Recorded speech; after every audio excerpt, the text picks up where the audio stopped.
কোনো এক আপু দারুণ লিখেছেন, যদি স্বামীর প্রেম অর্জন করতে চাও তবে তার মায়ের মেয়ে হয়ে যাও।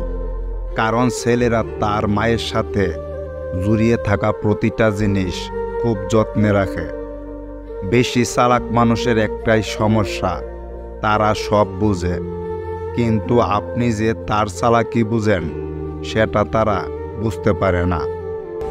একই ভুল পথে আরেকটি বছর নষ্ট করো না। যে সময় চলে যাচ্ছে তা আর কখনোই আসবে না। পৃথিবীতে কেউ কারো আপন নয়, যেটা হয় সেটা কিছু সময়ের অভিনয়। যা পাওয়া যায় না তার প্রতি আমাদের আগ্রহের সীমা থাকে না। মানুষ আপনার মনের ঠিক সেই জায়গায় আঘাত করবে যেখানে আগে থেকেই ক্ষতবিক্ষত হয়ে আছে। এই পৃথিবীতে কেউ তোমার খোঁজ ততক্ষণ নেবে না যতক্ষণ না পর্যন্ত তোমাকে তার প্রয়োজন হয়।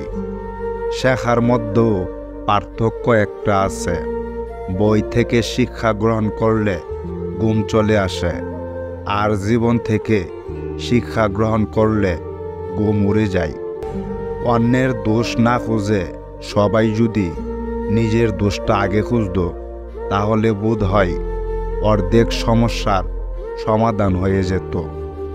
যতই দৌড়ান সময়ের আগে হবে না, যতই চেষ্টা করুন ভাগ্যে না থাকলে পাবেন না।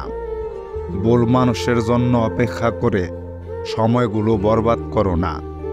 জীবনের প্রতিটা সময় মহামূল্যবান।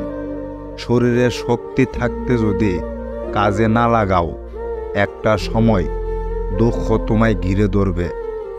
একবার হেরে গেলে লড়াই করতে ভয় পাবে না। কাপুরুষের নেই নিজেকে আড়াল করে রাখবে না। সময়ের সঙ্গে যুদ্ধ করে নিজের জয় ছিনিয়ে নেওয়ার নামই জীবন। জীবন মানেই এগিয়ে যাওয়া, থেমে থাকা নয়। আমি হেরেছি, কেঁদেছি, আঘাত পেয়েছি, তবে থেমে থাকিনি।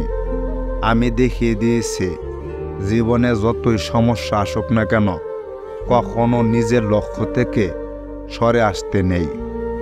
মন ভেঙে যাওয়া মানুষটা অপমানিত হয় ঠিকই, তবে তারা কখনো দ্বিতীয় কারো মন ভাঙে না। কারণ তারা জানে মন ভাঙার যন্ত্রণা কতটা ভয়াবহ।